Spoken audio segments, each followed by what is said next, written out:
जय माता दी। जय माता अर्थ दी। न्यूज़ स्टूडियोज़ में मेरे साथ साहिल है, रवीश है और ऐसे जानते हैं शिवांग सती गुप्ता, मैं editor in chief the earth news. Discuss करना है उसी टॉपिक को आगे। आज हमने जिस टॉपिक के बारे में पूरे भारत में चर्चा हो रही है, लेकिन जम्मू कश्मीर में कम ही न्यूज़ हाउसेज ऐसे हैं जो इसके बारे में डिस्कस कर रहे हैं, वो है ग्लोबल इशू जो बना हुआ है अमेरिका की, जो एक मोनोपोली करने का तरीका था। अमेरिका की एक पॉलिटिक्स थी जो पिछले कम से कम ज़्यादा नहीं हम कहेंगे तो एटलीस्ट 80 ईयर से अमेरिका कर पाया उसको सस्टेन।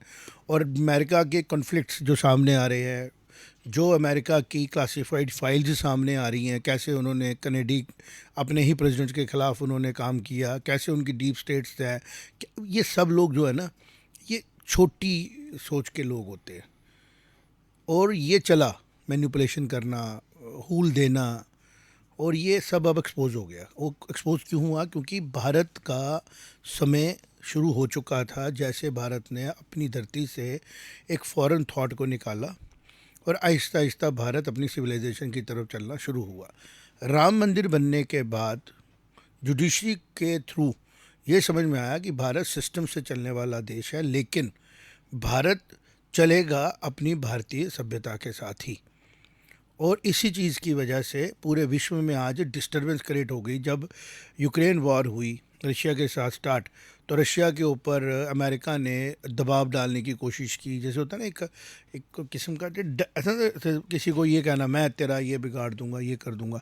अमेरिका ने इंडिया को बड़ा, भारत को बड़ा कुछ कहा, बट भारत ने वही किया जो भारत के लिए ठीक था, क्योंकि भारत को समझ आ चुका था कि मेरे लिए क्या गलत है। भारत के लिए गलत था अपनी गवर्नमेंट्स को उन थॉट्स पे बनाना जो थॉट्स भारत के नहीं है। ये हम ना कांग्रेस की बात करेंगे, ना हम जनता दल की बात करेंगे, ना हम किसी पॉलिटिकल पार्टी की बात करेंगे, ना ही किसी एक्सपेरिमेंट की बात करेंगे जिसमें बीजेपी भी इन्वॉल्व थी। जो एक्सपेरिमेंट 90s में हुए गवर्नमेंट बनाने के लिए, जिसमें अलग अलग प्राइम मिनिस्टर्स आए, वो भारत के थॉट नहीं थे। कमज़ोर गवर्नमेंट्स भारत कभी नहीं। आपको बताता हूँ कि भारत की सिविलाइजेशन में, साहिल आपको भी सुन के अच्छा लगेगा और रवीश तेरे को भी, धृतराष्ट्र बड़े बेटे थे लेकिन कमज़ोर थे। तो भारतीय सभ्यता में कहा गया कि जो कमज़ोर हो राजा नहीं होना चाहिए। वो ब्लाइंड थे तो राजा नहीं हो सकते, तो पांडु जी को राजा बनाया गया। और वही 30 उनके दिल में रहेगी कि मैं बड़ा था। वो भी वॉरियर थे, स्ट्रांग थे, नॉलेजेबल थे धृतराष्ट्र, लेकिन आंखें नहीं देख पाती थी। तो अगर ये थॉट भारत का था तो हम कौन सी गवर्नमेंटें बना रहे थे 90s में, 25-25 पार्टियाँ इकट्ठी करके कि ज़रा सा किसी का बात नहीं सुनोगे तो वो निकालेगा तो गवर्नमेंट गिर जाएगी। वेट करते, री इलेक्शनों में जाते या कोई और अल्टरनेटिव निकालते। तो भारत की सभ्यता थी कंप्रोमाइज़ करके चलना सत्ता में रहने के लिए। फिर वो कंप्रोमाइज़ कितने महंगे पड़े हमारे को। आप देखो कि अगर कश्मीर इशू आज बना बड़ा हुआ तो उन्हीं गवर्नमेंट्स की वजह से हुआ ना। अगर उस टाइम डिसाइसिव गवर्नमेंट्स होती सेंटर में बैठी हुई तो शायद ये इशू नहीं होते। और जो गवर्नमेंट्स हमारी डिसाइसिव आई, हम जो मर्जी कहें, कांग्रेस को डिसाइसिव गवर्नमेंट्स मिली इनिशियल स्टेजेस में, जब तक प्राइम मिनिस्टर हमारे नेहरू रहे 20-25 साल के करीब, 24 साल के करीब Nehru was the prime minister of India. और उन दिनों में भारत ने अपने आप को गुलामी के बाद का जो डेवलपमेंट की तरफ लिया। कुछ गलतियाँ हुई, डिप्लोमेटिक मिस्टेक्स हुई, फॉरेन अफेयर्स में मिस्टेक हुई, लेकिन that was a part of learning. लेकिन उसके बाद कंटिन्यूसली हमें सरकारें ही नहीं मिली पावरफुल। और उसके बाद सरकार कब मिलती है हमें? 2014 में फुल मेजॉरिटी, फुल थ्रॉटल की सरकार मिलती है। और बीच में एक बार मिली थी 1984 के बाद, जब प्राइम मिनिस्टर राजीव गांधी मिले थे। और अगर आप वो भी दौर देखोगे, वो 5-1 साल का जो दौर गया है, उसमें भी भारत ने कंप्यूटराइजेशन, अग्नि मिसाइल्स, अच्छे लेवल पे भारत ने हर जगह पे अपनी ग्रोथ की। और राजीव गांधी जी को उसको क्रेडिट दिया जाता है कि आईटी रेवोल्यूशन लाया। अग्नि, हम छोटे होते थे, हम देखते थे, दूरदर्शन पे आता था अग्नि का सफल परीक्षण। एंड गवर्नमेंट प्राइम मिनिस्टर कौन होते थे? हमारे राजीव गांधी। इसके पीछे की बात यह है जो मैं एक्सप्रेस करना चाहता हूँ अर्थ न्यूज़ स्टूडियोज़ में बैठ के उन लोगों तक जो हमारे शो को देखते हैं, हमसे बात करते हैं। खुशी हो रही है कि अर्थ न्यूज़ की एक्सेप्टेंस बढ़ रही है। और हमें उससे ज़्यादा खुशी हो रही है कि जो आज अमेरिका की ये जो जितना भी बातें चल रही हैं, और हम लोग 3-4 महीने पहले इसके ऊपर बात कर चुके हैं कि डॉलर और रुपये की जो पैरिटी है, इसके ऊपर हम डिस्कस कर चुके हैं। हमने और आपके साथ बैठ के किया था कि डॉलर रुपये ट्रेड होना चाहिए सही रेट पे, और फिर कैसे उसका एक्सपोर्ट इंपोर्ट पे असर पड़ेगा। तो जो लोग हमें देखते हैं, पसंद करते हैं, हम देख रहे हैं कि वो काफ़ी ज़्यादा हमारी तरफ हमें मेल्स आ रही हैं कि आप बात करो। तो हम बात वही करेंगे कि जो स्ट्रॉन्ग गवर्नमेंट होनी चाहिए थी वो महाभारत में क्लियर थी। और जैसे सरकार मिली पावरफुल, हम फिर स्ट्रांग हो गए। अब एक चैलेंज भारत को फेस करना पड़ेगा, क्योंकि जितना भी नैरेटिव का हमारा प्लेटफॉर्म है, हमारा यूट्यूब है, ये भी पूरा यूएस के हाथ में है। वो अपनी टर्म्स एंड कंडीशनों पे काम करता है। वो कहता है जी भारत में टेररिस्ट मारें, लेकिन अगर फेसबुक पे टेररिस्ट लिखा हम आपके पेज को डाउन करेंगे। This is a nonsense of Facebook. हमारे भारत में पाकिस्तान द्वारा स्पॉन्सर्ड, सपोर्टेड बाय अमेरिका, आज तो ये बोलना पड़ेगा ओपनली, डरने की कौन सी बात है। आज अमेरिका को ये मानना पड़ेगा कि अगर वो पाकिस्तान के साथ खड़ा है तो वो टेररिज्म के साथ खड़ा है, और इसने टेररिज्म को सपोर्ट किया है, और ये एक्सपोज हो चुका है। तो भारत अब टेररिज्म का जवाब वॉर से देगा और किसी भी जगह कंप्रोमाइज़ नहीं करेगा। साहिल, मैं चाहूँगा पहले तुम इस पे अपनी, जो तुम्हारे पास एडिटोरियल का नॉलेज है, when you right, when you go through things, तो आप इस पूरा जो ये सिनेरियो है, इसको सिंपल तरीके से मैं चाहता हूँ कि जो लोग हमारा देखते हैं, कभी हमसे जुड़ते हैं, वो हमारा इस इंटरेक्शन के बाद एक अपग्रेड हो जाए, उनको ये पता लगे कि एक्चुअल में इस टाइम वर्ल्ड में भारत के साथ क्या हो रहा है, हाउ थिंग्स आर गोइंग, एक क्लियर हो जाए उनको। भारत का जो ग्रोथ था, भारत का जो रिसर्जेंस हम कह लें 2014 के बाद, it was always in the coming, is always in the making. तो वो तो हो ही रहा था, बस हम वो पहले दृश्य देख रहे हैं अभी, जिसमें हमें दिख रहा है, हमें ही नहीं, हमारे बहुत सारे नेसेयर्स जो हैं उनको भी दिख रहा है कि हम ग्रो कर रहे हैं और हम काफ़ी अच्छे से कर रहे हैं, काफ़ी अच्छे से उस पाथ पे चल रहे हैं। अमेरिका का जहाँ तक कॉन्टेक्स्ट आता है, एक फॉल्सहुड पे बनाई गई चीज़ will only last you this long only, तो वो धीरे धीरे ख़त्म हो रहा है, और सत्य पे चलती हुई एक चीज़ हमेशा इमर्ज होती है, चाहे वो 2 दिन बाद हो, चाहे 4 दिन बाद हो, वो आएगी ऊपर। भारत मुझे लगता है कि उसी पाथ पे राइज़ कर रहा है, और इसके बहुत सारे सबूत हमारे पास हैं। जी। जैसे साहिल ने हमें क्लियर कर दिया कि भारत की एक अपग्रेडेशन हो रही है। मैं सर्विस तेरे से पास आऊँगा, क्योंकि तू अमेरिका को बहुत फॉलो करता है, आईटी से बिलोंग करता है। हमने कभी देखा था कि अमेरिका इतना वीक आएगा सामने, अमेरिका इतना ट्रबल में दिखेगा? अमेरिका की फ़िलासफ़ी को तो हमने देखा था कि वर्ल्ड वार सेकंड से लेके आगे तक जितनी भी उसकी कोल्ड वार के दौरान भी अमेरिका 99% बैकफुट पे ही गया। अमेरिका की जो थिंक टैंक्स हैं, मुझे लगता है वो थिंक टैंक नहीं है, वो नॉनसेंस टैंक्स हैं।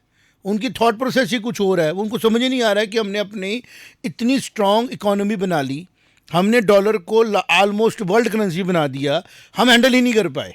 हमें किस तरीके से चलना था, किस तरीके से हमारी फिलॉसफीज होनी चाहिए थी, किस तरीके से हमें सुपरमेसी मेंटेन करनी थी। ये नहीं होता एक सुपर कॉन्फिडेंस हो गया, ओवर कॉन्फिडेंट हो गया अमेरिका कि जो मैं करूँगा हो जाएगा, और कर क्या पाया बाद में? कुछ भी नहीं। America has to be credited for all the troubles and all the problems in the world. What do you say? देखिए, बिल्कुल ये तो आपने बिल्कुल स्पष्ट बात कही है।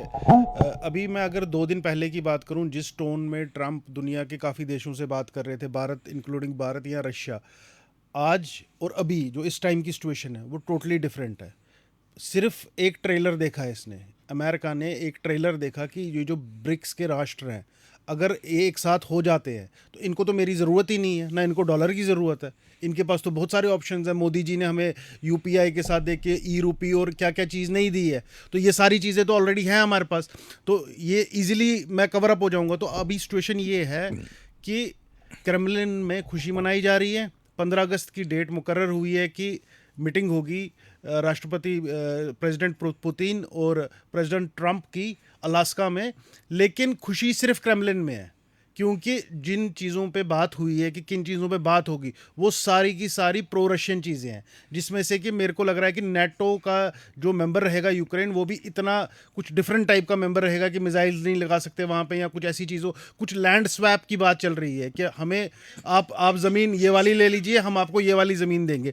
तो इस टाइम पे अमेरिका तो काफ़ी पिछड़ा हुआ है। लेकिन मैं इस चीज़ के साथ एक चीज़ और जोड़ना चाहूँगा। देखिए, हमने हमारा जो विपक्षी दल है 2 दिन से पूरे राष्ट्र टेंशन में है। टेंशन की बात नहीं थी, हमने भी अपने अखबार और चैनल के माध्यम से समझाने की कोशिश की कि इसका ज़्यादा इम्पैक्ट नहीं है, इससे कोई फ़र्क नहीं है। लेकिन एक देखिए, ईगो की बात भी होती है एक राष्ट्र की, कि भाई आप देखिए कि कोई राष्ट्र आपके ऊपर कैसे सैंक्शन लगा सकता है। एक बात करके कोई डील होती है तो तब होता है कि भाई हम भी टैरिफ लगाएंगे, आप भी लगाइए, ऐसे बात होती है। लेकिन जब एक तरफा बात होती है तो एक ईगो की बात हो जाती है। इसमें जो राहुल गांधी ने जो किरदार निभाया, जिस तरीके से उन्होंने एक इशू बाहर लाया कि भाई वोटर्स का थेफ्ट का इशू, देखिए उसका टाइमिंग अगर आप देखेंगे ना, प्लस जो उसके पीछे रिसर्च हुई है, तो मुझे तो बाहर की शक्तियों का हाथ लगा है उसमें, क्योंकि उन्होंने एक ऐसा वोटर ढूंढा है जो बिहार में भी है और कर्नाटका में भी है। इसके लिए आपको दोनों स्टेट्स की वोटर लिस्ट को बड़े ही हाई लेवल एआई वाले इक्विपमेंट के साथ वो आपको एनालाइज करना है उसको, तब जाके आप ये चीज़ निकालते हैं। तो ये जो ये मुद्दा है, ये जो ये मुद्दा लेकर राहुल गांधी इस टाइम पे आए जब पूरा राष्ट्र टेंशन में था, हमारे प्रधानमंत्री टेंशन में थे, तो वो उनकी मंशा भी जताता है कि आप किसके साथ खड़े होते हैं। तो आज जो आईएफ के, जो इंडियन एयरफोर्स के एयर चीफ मार्शल है, उन्होंने आज एक प्रेस कॉन्फ्रेंस की और काफ़ी चीज़ें जो है उन्होंने दवस्त की अपोजिशन की और क्लियरली बोला कि हमें तो अपने लोगों को सबूत देने पड़ रहे हैं। देखिए, मैंने बड़ा क्लोजली फॉलो किया वॉर को, क्योंकि हमारा तो काम है ये, हम करते हैं। हाँ, और बॉर्डर के बिल्कुल पास थे हम, 20-15 किलोमीटर, आवाज़ें हमने भी सुनी, तो हमने काफ़ी पैनी नज़र बना के रखी थी इवेंट्स के ऊपर, जिसमें हम वेरीफाई करते थे कि जैसे अगर इंडिया ने बोला हमने कोई एयरबेस स्ट्राइक किया, तो हम सर्च करते थे वहाँ के लोकल वीडियोज़, फिर हम लोकल वीडियो से कोरैबोरेट करते थे कि हाँ जी ये देखिए ये मिसाइल आई है, सही बोल रहे हैं, फटी है, बहुत ज़ोर की आवाज़ आई है। तो हमें सब कुछ पता था कि जो एयरफोर्स का नुकसान हुआ है, पाकिस्तान एयरफोर्स का, वो हैवी नुकसान हुआ है। अब देखिए यहाँ पे कॉन्टेक्स्ट क्या बनता है, यहाँ पे कॉन्टेक्स्ट ये बनता है, जो ये इंडिया पाकिस्तान की लड़ाई थी ना, ये इंडिया पाकिस्तान की लड़ाई नहीं थी असली, ये 1986 के अमेरिका के इक्विपमेंट वर्सेस यूएसएसआर के इक्विपमेंट की लड़ाई थी।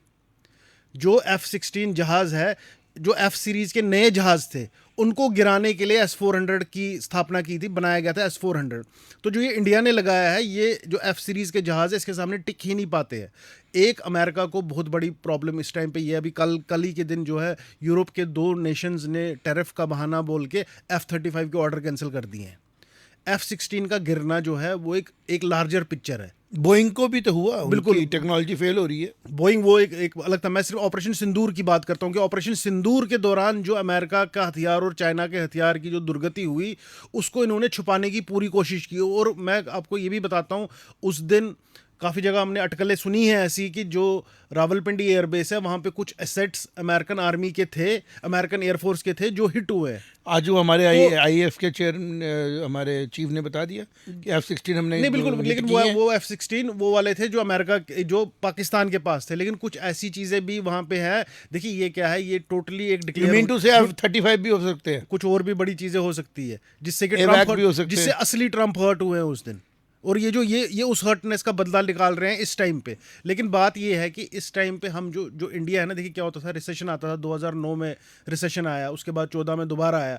इंडिया में पता ही नहीं लगता रिसेप्शन क्यों। ये एक सिस्टम है। India is not a country और India is not a Bharat is a system. ये एक सिस्टम, एक विश्व ही अलग है, ये एक दुनिया ही अलग है कि अगर आप बाहर के साथ हम कांटेक्ट नहीं भी रखे, तब भी हम अपना सर्कल जो है, हमारी ज़रूरतें बहुत कम है। कुछ टाइम पहले मैंने एक आर्टिकल लिखा था कि जो फूड डिमांड्स होती थी लोगों की, कि लोग जो खाना खाते हैं, सिर्फ खाने की बात करूंगा मैं, ऊर्जा की बात नहीं करूंगा, जो सिर्फ खाना खाते हैं, जिस रेट से अमेरिका खाना खाता है, उसको 7.6 अर्थ्स का खाना लगेगा अगले 30 साल में, क्योंकि उसको उतने एनिमल्स पैदा करने पड़ेंगे। और सिर्फ इंडिया ही एक ऐसा देश है जिसको 0.8 लगता है, जो अर्थ का खाना बचा लेती है, क्योंकि हमें पता है कि संसाधनों का इस्तेमाल कैसे किया जाना चाहिए, कार्बन फुटप्रिंट अपना कैसे कंट्रोल रखना चाहिए। लेकिन अमेरिका उस रास्ते पे नहीं चलता, और अब एक ऐसी स्टेट का साथ देके जो कि दूसरे देश में टेररिज्म को परपेट्रेट कर रही है, उसका ओपनली सपोर्ट करके ये दिखा रहा है कि देखिए मैं गलत की तरफ हूँ। और मैं फिर ये बात दोहराऊंगा,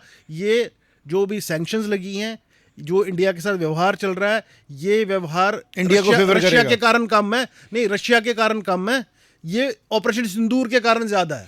मैं इस पर भी बात करूंगा, आपने बिल्कुल दुरुस्त कहा। देखें, एक्चुअल में सबसे ज़्यादा प्रॉफिट अमेरिका ने टेक्नोलॉजी के अंदर, मुझे ऐसा लगता है, भारत को ही दे दिया। Blessing in disguise. America Facebook नहीं बनाता, फेसबुक बनती नहीं, यूट्यूब नहीं बनते, गूगल नहीं आता, तो किसी को पता नहीं लगता भारत क्या है। वो तो उस पर ही दिखाते रहते उधर। उनको ये पता ही नहीं था कि भारत में आप आए, भारत नहीं गया अमेरिका। क्यों आए? बिकॉज आपको कुछ नहीं है जो भारत में है। इसी तरह आप परेशान होते हो कि भारत हमें चाहिए, भारत को अमेरिका नहीं चाहिए, भारत को यूरोप नहीं चाहिए, यूरोप को भारत चाहिए। यूरोप को भारत की जब बात करता हूँ तो उसके अंदर पाकिस्तान वाला भारत भी आता है, बांग्लादेश वाला भी आता है, और एक अंड भारत वाला नक्शा आता है जिसके अंदर तिब्बत भी आता है, जिसके अंदर हाई रिजेस भी आते हैं, मानसरोवर झील से लेकर कन्याकुमारी तक, और श्रीलंका भी उसका पार्ट। हम मानते हैं कि एक ये सिविलाइजेशनल इक्वालिटी है, सिमिलैरिटी है। यूरोप में ये प्रॉब्लम है, यूरोप ने एक बेवकूफ़ी कर दी। उन्होंने क्या बेवकूफ़ी की, बहुत बड़ी बेवकूफ़ी की।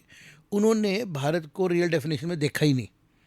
और आज जब भारत को ये समझ में आया कि मैं कौन हूँ, वो कैसे पता लगा? जब भारत के लोगों ने ऐसे थॉट को वोट दिया जिसको प्राइडली कहने में अच्छा लगता था कि मैं भारत हूँ, मैं राम का भारत हूँ, मैं कृष्ण का भारत हूँ, मैं विवेकानंद का भारत हूँ। उनको अशेम नहीं होता था ये कहने में कि हम इक्वेटोरियल लाइंस पे बैठे, हम धोती पहनते हैं। तुम्हारी तरह हम लोगों को सूरज की धूप लेने के लिए, ट्रेनिंग कराने के लिए जाना नहीं पड़ता है सी बीचेस पे। हम अपने यहाँ पे ऑलरेडी हमारी जो चीज़ें हैं वो पहले से सोशल इंजीनियर्ड हम हैं, सोशली इंजीनियर्ड है। हमारा फूड, हमारा जो है वो एक मेडिसिनल फूड है। हमारे फूड के ऊपर रिसर्च की गई है। हमें आपस में कैसे रहना सिखाया गया है। हमने अलग अलग संप्रदायों के साथ कैसे रहना हमें आता है। हमें डिफरेंट ऑफ ओपिनियन के साथ कैसे रहना हमें आता है। आपकी सभ्यता में तो एक ज़ोर ज़बरदस्ती का काम था कि ज़ोर ज़बरदस्ती कैसे की जाती है। तो आपका सारा चीज़ें एक्सपोज हुई। इस टाइम मुझे लग रहा है ये ब्लेसिंग इन डिस्गाइज है भारत के लिए कि भारत को एक तरफ से टेररिज्म के से सारी दुनिया परेशान थी। सीरिया में इतनी एट्रोसिटीज़ हुई टेररिज्म से, Israel in war from last so many years, second world war से लेके फर्स्ट वर्ल्ड वार से लेके आज तक पूरा यूरोप एक किस्म की वॉर जोन में ही है। ठीक है, रशिया ने कुछ देर के लिए डोमिनेशन ली, रशिया वॉर स्टेबलाइज कर पाया, लेकिन नेटो के लोगों ने फिर प्रोवोकेशन करके उसको फिर वॉर जोन में लाया। लेकिन भारत वॉर जोन में होने के बावजूद भी वॉर में नहीं है। फुल फ्लेजेड वॉर्स भारत में हुई ही नहीं। 10-15, 20 दिन, 15 दिन, 20 दिन, 22 दिन, 25 दिन, ये कोई वॉर्स होती है? वॉर हो रही है जो रशिया के साथ हो रही है, अफगानिस्तान के साथ अमेरिका लगा हुआ है। मतलब ये वॉर्स होती है जिनका सिर पैर होता है, बिकॉज दे डोंट हैव, एक भी आदमी उसमें क्लियर नहीं है। तो आज जो हम चर्चा कर रहे हैं, भारत की रोरिंग की बात कर रहे हैं, जैसे हमने कहा कि भारत लाइन है। कैसे लाइन है भारत? क्लियर करते हैं। कह रहे हैं जी टैरिफ बढ़ा दिया, तो उसने टैरिफ बढ़ा के बोला शायद जो भारत जो है वो बैकफुट पे जाएगा। शायद आज जैसे हमारे एयर चीफ ने सब चीज़ें क्लियर की, वो सारी चीज़ें उन्होंने क्लियर कर दी। लोगों को बताना ज़रूरी है। उन्होंने कहा कि यस, हमने रीज़नेबल डैमेज दिया और जहाँ हमें रुकना था वहाँ रुके। कुछ लोग चाहते थे कि और डैमेज दिया जाए, लेकिन हमारा पर्पस सॉल्व हो गया, हमारा एम अचीव हो गया। हमने कोलैटरल डैमेज नहीं करना था उसका अननेसेसरीली। लेकिन साथ में उन्होंने ये भी कहा कि हमने उस प्रॉपर्टी को हिट किया जिसको कहते थे ये अनटचेबल है। अमेरिकन इंफ्रास्ट्रक्चर, अमेरिका की टेक्नोलॉजी, अमेरिका की एयरफोर्स, अमेरिका के म्यूनिशन पावर को हमने हिट किया। दूसरा, उसके बाद जो डेवलपमेंट होती है वो ये होती है, जो मुझे देखने में बड़ी खुशी मिली कि अगर भारत की इंडस्ट्री ने आत्मनिर्भर होना था और उसको कैटलाइज करना था प्रोसेस को, तो अमेरिका अगर इस तरीके से हमें वेलकम करता रहता तो शायद हम लेज़ी गोड बन के अमेरिकन डिपेंडेंसी पे रहते, है ना। अब क्या हो गया कि जो हमें आत्मनिर्भर होना था, हम और ज़्यादा एक्सप्लोरेशन करेंगे इंटरनल मार्केट्स की। हम हर अपनी सिटी को मेट्रो सिटी की तरफ लेके जाएंगे। हम लोगों की परचेज कैपेसिटी बढ़ाएंगे ताकि हमें ये 30 करोड़ लोगों पे डिपेंड ही नहीं होना पड़े। हम कंजम्पशन खुद करें, हमारे ब्रांड खुद बने, है ना, और हमारी इकॉनमी इंट्रोवर्ड इकॉनमी बने, क्योंकि ट्रेवल, फिर कार्बन एमिशंस, फिर ये सारी चीज़ें। और इंपीरियलिज्म का मैं फिर बोलता हूँ, इंडस्ट्रियलाइजेशन हुई यूएस में, वेस्ट में, और उन्होंने हमें मार्केट बनाया। लेकिन हम लोग फिर आज़ाद हो गए, क्योंकि हम ही आज़ाद हैं, हम ही फ्रीडम मॉन्गरिंग करने वाले लोग हैं। हमें समझ नहीं आती है गुलामी, हम कुछ भी करें, बट अल्टीमेटली हमारा अपना थॉट होता है। तो आज के पूरे सिनेरियो में मुझे ऐसा लग रहा है कि जो भारत ने 10 साल में अचीव करना था ना, है ना, वो भारत को वेस्ट ने विद इन 10 मंथ करा देना है। कैसे कराना है? पहले मैं आपको आता हूँ कि इंडिया, बांग्लादेश, पाकिस्तान की बात करें, इनकी सारी एजेंसीज कहाँ काम कर रही हैं? यहाँ यूएई में बैठी हैं, या इंडिया में, और भारत और पाकिस्तान के ये बांग्लादेश में लगी हैं। मतलब लगी इधर है, इनको क्या डर है इस चीज़ का? इनको क्या मिलता है यहाँ से? कुछ तो मिलता है ना, तो ये सारा काम इधर करती रहती हैं। इनके पास अपने घर में काम कुछ नहीं है। मुझे पता भारत की कौन सी एजेंसी है, या पाकिस्तान की कौन सी एजेंसी होगी, या बांग्लादेश की कौन सी होगी जो बेली बैठ के अमेरिका में डिस्टर्ब करने की कोशिश कर रही है, रशिया में काम कर रही है, या यूएई में जाके काम कर रही है कोई। वो अपने से नहीं फुर्सत होती, कहते हैं हम आराम से बैठे हैं। ये चीज़ अमेरिका को समझनी पड़ेगी कि अगर आप अपनी वर्ल्ड लीडरशिप को लूज़ कर चुके हो ना, तो आप अपनी इनोवेशन से, ज्ञान से उसको पा सकते हो, अपनी सुपरियोरिटी कम्प्लेक्स से नहीं आप पा सकते। तो अमेरिका को पूरी तरह भारत ने एक्सपोज किया, और खास तौर पे मोदी जी की सोच ने, कि तूने मुझे जिस तरीके से पूरे वर्ल्ड में तूने कहा कि तेरे कहने पे मैं चुप हो गया, तो आज मैं उसके ऊपर जवाब दूंगा। जब मेरा जो कमेंट है, मैं चाहूँगा कि इसको अच्छी तरह सुना जाए। जैसे मैं आपको कह रहा था, how Trump can understand how believe कि भारत भारतीयों की जान के बदले बिजनेस लेके कंप्रोमाइज करेगा? पॉसिबल है ये पॉसिबल है। ये कुछ सोच सकता है कि हम किन को फॉलो करते हैं? भीम को, कि अगर एक स्त्री के साथ दुर्व्यवहार किया गया द्रौपदी के साथ, तो भीम ने छाती फाड़ी, ब्लड निकाला और पिया। तुमने पहलगाम में, तुमने उड़ी में, तुमने हर जगह पे इनोसेंट लोगों को मारा, और तुम ये सोचोगे उन 26 लोगों, और हमने नाम क्या डाला? सिंदूर। आप हमारे बहनों का सिंदूर उजाड़ोगे और हम आपसे बिजनेस लेके वॉर बंद करेंगे? How dare you can think like that? आपकी मानसिकता भी कैसी हुई है? आपने सोच भी कैसे लिया कि मैंने दोनों को बोला भैया ठीक है, पाकिस्तान तुम्हारे इशारों पे नाच रहा होगा, लेकिन उसका भी अगर डीएनए जिंदा है, वो भी ये बात जो एक्सेप्टेबल नहीं करेगा, उसको भी मजा आएगा लड़ने का कि मैं लड़ूंगा और मरूंगा। ये महाभारत में जब बोलते हैं ना कि दुर्योधन के बारे में बात आती है, वो कहते हैं दुर्योधन भी योद्धा है, वो लड़ेगा, भागेगा नहीं। धृतराष्ट्र, होता क्या है कि एक एपिसोड आता है महाभारत में, कृष्ण भगवान पूरी तरह योग अवतार विष्णु के रूप में दिखते हैं संजय को, और धृतराष्ट्र देख रहा होता है संजय के थ्रू। तो धृतराष्ट्र बोलता है कि संजय बोलता है कि ये तो साक्षात ब्रह्म का स्वरूप है, ईश्वर का रूप है। तो और दुर्योधन को अगर पता लगेगा तो क्या दुर्योधन जो है वो इस चीज़ से घबराएगा नहीं? तो वो बोलता है कि अगर दुर्योधन को ये पता भी होगा ना कि मेरा युद्ध जो है साक्षात ईश्वर से हो रहा है, वो मेरा पुत्र है या कपुत्र है, लेकिन वो योद्धा है, भागेगा नहीं। तो मैं भारत और पाकिस्तान के मामले में, बांग्लादेश के मामले में बड़ा फर्म हूँ। हम लोगों को अपनी सिविलाइजेशन पे जाना चाहिए था, जिसमें भारत जा रहा है। पाकिस्तान नहीं जा रहा है, भुगत रहा है, बार बार शिकार हो रहा है। एक अच्छा इंपोर्टर बन सकता था पाकिस्तान, एक रूट दे सकता था पूरे यूरोप को पाकिस्तान, भारत की सिविलाइजेशन से चल के। लेकिन चूंकि वो अमेरिका के निशानों पे नाच रहा था, खुद को भी डिस्टर्ब किया और पूरे सब कॉन्टिनेंट को डिस्टर्ब किया। आज भी पाकिस्तान देखेगी अमेरिका की पर्सनल पोजीशन क्या हो चुकी है, तो पाकिस्तान संभल सकता है और हम अपने ही एक साथी को बचा सकते हैं। लेकिन उसको साथी कहना गलत होगा, because right now he is on wrong track. वो बहुत बिगड़ चुका है, मतलब बॉडी पार्ट जिसको कैंसर हो जाता है ना, वैसा हो चुका है, शायद काटना ही पड़े, और वो काटने का काम भी शायद भारत को ही करना पड़े। लेकिन वो भारत पाकिस्तान को नहीं काट रहा है, वो अल्टीमेटली कट रहा है अमेरिकन थॉट, वो बीमारी जो फैल चुकी है। और अमेरिका अब एक्सपोज हो गया ना। डोनाल्ड ट्रंप बेसिकली पॉलिटिशियन नहीं ना, जो चीज़ उसने डिप्लोमेटिकली बोलनी चाहिए थी वो ओपनली बोल रहा है, बिजनेसमैन की तरह। वो सीधी बात कर रहा है कि हाँ जी मैं टैरिफ लगा दूंगा, मैं ये कर दूंगा। ये सारे काम अमेरिका ने पिछले 70 सालों में किए हैं, लेकिन पॉलिटिकल स्टेटमेंट देके, हमारे अंदर के लोगों को इन्वॉल्व करके, अंदर की मैनिपुलेशनें करके, मेरे को जो समझ में आ रहा है। तो अब जो सिचुएशन आई है सामने साहिल, वो ये मुझे लग रहा है कि भारत जो है ना, वो एक बहुत स्ट्रॉन्ग पोजीशन में ग्लोबली आ चुका है। दिख तो रहा था हमें जब ईरान के साथ वॉर में गया था इसराइल अभी थोड़ी देर पहले, तो उधर से आप देखो कि हमारे बच्चों को, कश्मीरियों को लाना के लिए कैसे इम्पैक्ट हुआ। यूक्रेन से किस तरीके से मोदी जी की बात हुई, जब उधर टैरिफ की बात हुई मोदी जी ने कैसे उसमें चीज़ें बदली।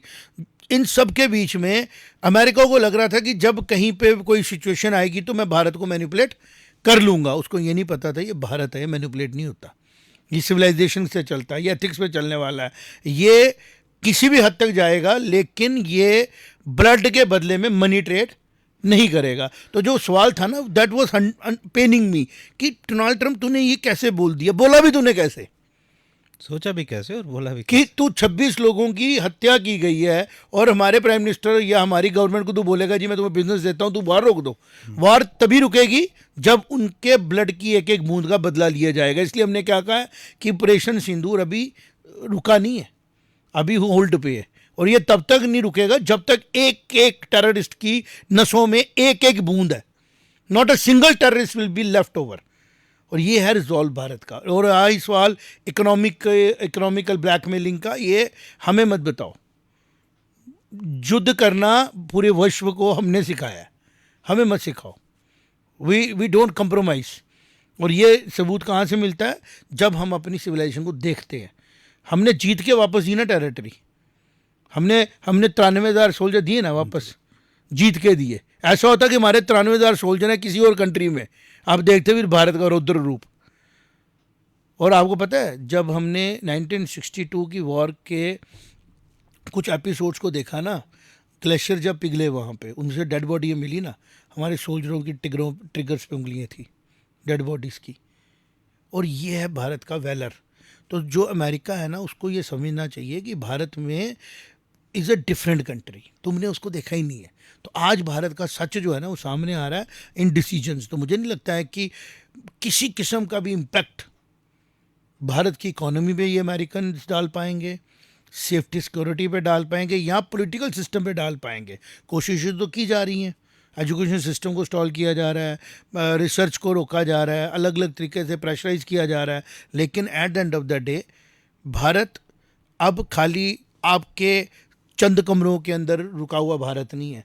आज भारत में 150 करोड़ लोग हैं, 80 करोड़ लोगों के हाथ में कि कंप्यूटर, सुपर कंप्यूटर है, और वो सुपर कंप्यूटर अपने ही प्लेटफॉर्म्स के थ्रू 4G 3G पे काम कर रहा है। जियो इज़ भारतीय platform, it's not a platform imported, God imported, कहीं बाहर से लाया गया है, ठीक है ना। तो इसके ऊपर मैं चाहता हूँ फाइनल कमेंट लें और आगे बढ़ें।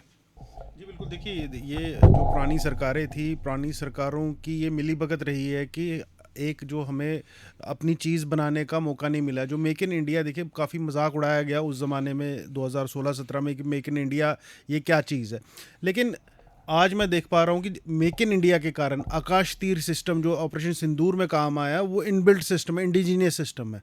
जब आपके पास चीज़ें इंडिजीनियस होती हैं तो कोई आपको प्रेशर क्रिएट नहीं कर सकता। मार्केट आपकी अपनी है, लोग कंज्यूमर आपका अपना है, प्रोडक्शन आपकी अपनी है, आपकी डिपेंडेंस कम है बाहर के ऊपर, और आप अपना फालतू का पैसा बाहर नहीं दे रहे हैं। तो ये हमारे कोई भी देश जो कैपिटलिस्ट देश है वो ये चीज़ नहीं चाहते हैं कि ऐसा हो।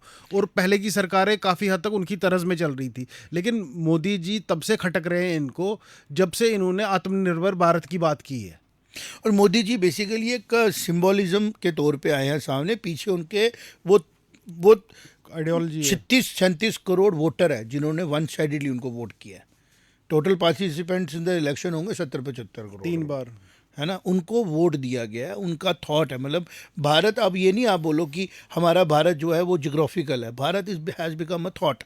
अमेरिका में भी भारत है, चाइना में भी भारत है, सिलिकॉन वैली में भारत है। सिलिकॉन वैली में भारत है, हर जगह भारत है। और ये गलत नहीं है, हमने अडॉप्ट किया ना। हमने भी तो बुक्स में अमेरिकन ऑथर्स की बुक पढ़ी, नॉलेज का कोई बार नहीं। हमने भी वेस्ट के साथ, हमने भी ताओ की फ़िलासफ़ी पढ़ी, हमने भी जी इजिप्शियन फ़िलासफ़ीज़ पे काम किया, सॉक्रेट हमने भी पसंद किया। तो वेस्ट को क्या तकलीफ़ है हमारी फ़िलासफ़ी के ऊपर जाने की, अगर वो फ़िलासफ़ी दे रही है सोल्यूशन आपको, और वो कह रही है वासुदेव कुटुंबकम, अमेरिका प्रेशराइज कर और कोशिश कर अमेरिकन को, अगर आप सुपीरियर समझते हो अपने आप को, कोशिश करो वर्ल्ड में पीस लाने की। और पीस ना डर से आता है ना लालच से आता है, पीस सेटिस्फेक्शन से आता है, पीस अपने इंटरेस्ट को पीछे रख के आता है। और ये सभ्यता भारत की है कि एक भाई वनवास पे जाएगा, दूसरा भाई उसकी चन्नपात का रखेगा और उसकी सेवा करेगा। और राजा को ये नहीं बोला तू रूलर है, उन्हें तू सेवक है। तो ये सारी चीज़ें जो है ना आज बोल पा रहे हैं, बता पा रहे हैं। मुझे नहीं लगता है 25-30 साल पहले कि अमेरिका कोई साजिश करता तो भारत संभाल पाता। बेसिकली अगर वो पाकिस्तान को प्रवोक कर रहा है ना, बांग्लादेश को प्रवोक कर रहा है ना, तो कारण उसका ये है कि रोकना, बांग्लादेश रुकता है तब भी भारत रुकता है, पाकिस्तान रुकता है तो भी भारत रुकता है, क्योंकि एक ही कंट्री के 3 हिस्से करके आपने रोकने की कोशिश की। अब मेन पार्ट आपका रुक नहीं रहा तो आपने साइड पार्ट्स को प्रोवोक करके बोला हम इसको इन्फ्लुएंस करेंगे।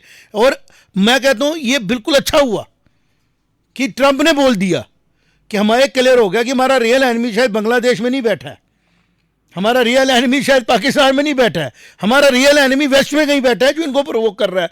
तो हमने मारना किसको, अब हमने लड़ना किसके साथ है, बिल्कुल हमारी जंग किसके साथ है? उस सोच के साथ जो भारत को नहीं देख सकती है कि यह भारत अपनी पीक को टच करे और हमारी पोजीशन को डिस्टर्ब करे। जो अमेरिका को लगता है अगर दुनिया में कोई मुझे डिस्टर्ब कर सकता है तो वो भारत ही है, और भारत के वो टैलेंट भी है और आज भारत के पास मार्केट भी है। सिर्फ मैं ये रिक्वेस्ट करूंगा सभी लोगों को कि इस सिचुएशन में आप रीलें देखें, आप सब कुछ करें, लेकिन भारत को लेके अपना माइंड क्लियर करें और नॉलेज एक्यूरेट करें। किसी इन्फ्लुएंस में आके, किसी नेगेटिव इन्फ्लुएंस में आके कहीं पे भी आप किसी के हाथों से यूज़ ना हो जाएं।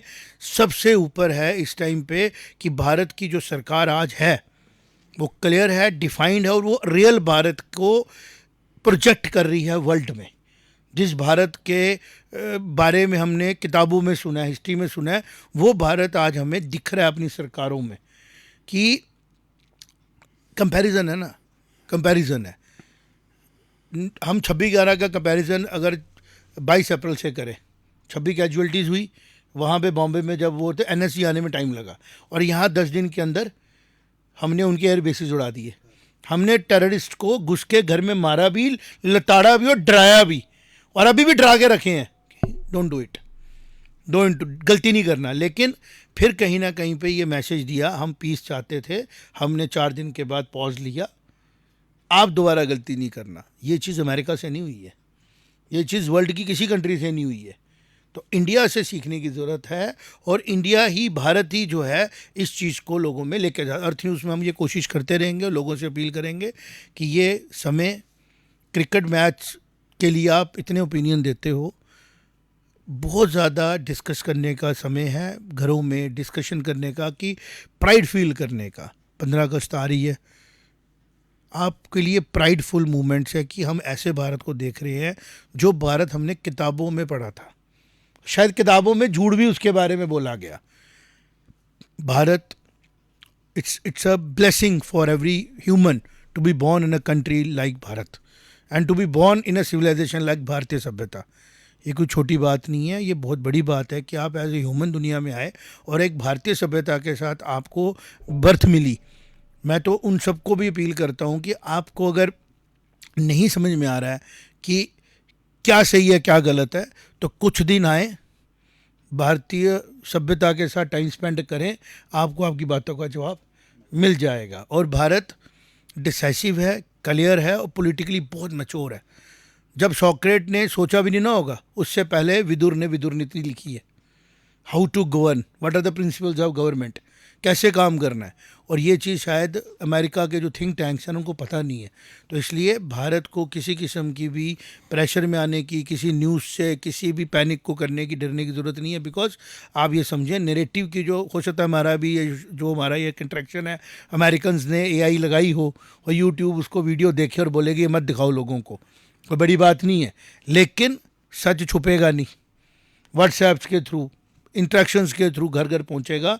और जो भारत के 70 करोड़ लोग हैं, अगर ये डिसाइड कर लेना कि हमने अमेरिका को सबक सिखाना है, तो अमेरिका का ना बहुत नुकसान भारत कर सकता है। लेकिन भारत किसी का दुश्मन नहीं है, भारत किसी के साथ एनिमिटी नहीं करता है, भारत सबको अपना दोस्त समझता है। लेकिन दोस्ती में हमेशा कब होती है, जब ट्रीटमेंट बराबर हो, इक्वालिटी का ट्रीटमेंट हो। अमेरिका ने हमें इक्वालिटी ट्रीटमेंट नहीं दिया ना। अमेरिका ने सोचा कि हम लोग उनसे इन्फीरियर हैं। हमारे लोग मारे गए हैं by terrorists, sponsored by you and trained by Pakistan and supported by some other country.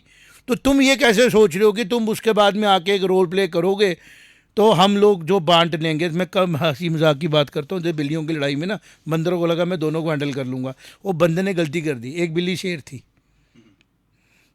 उसने उसको समझाने की कोशिश की, शेर ने बंदर ही खा लिया। तो भारत बिल्ली नहीं है। तो मत सोच कि तू बीच में आएगा बच जाएगा, ऐसा ना हो कि पाकिस्तान फिर बच जाए, मगर अगले 10 सालों में अमेरिकन जनता कोसे इस लीडरशिप को कि तूने भारत से पंगा क्यों लिया था। तो मुझे लगता है कि we are doing whatever is required to be done right now. हम कोई नैरेटिव में किसी में नहीं है, सच के साथ चलते हैं। सत्य हमारा बेस है, और सत्य ये है कि भारत बबर शेर है। जय माता दी। जय माता।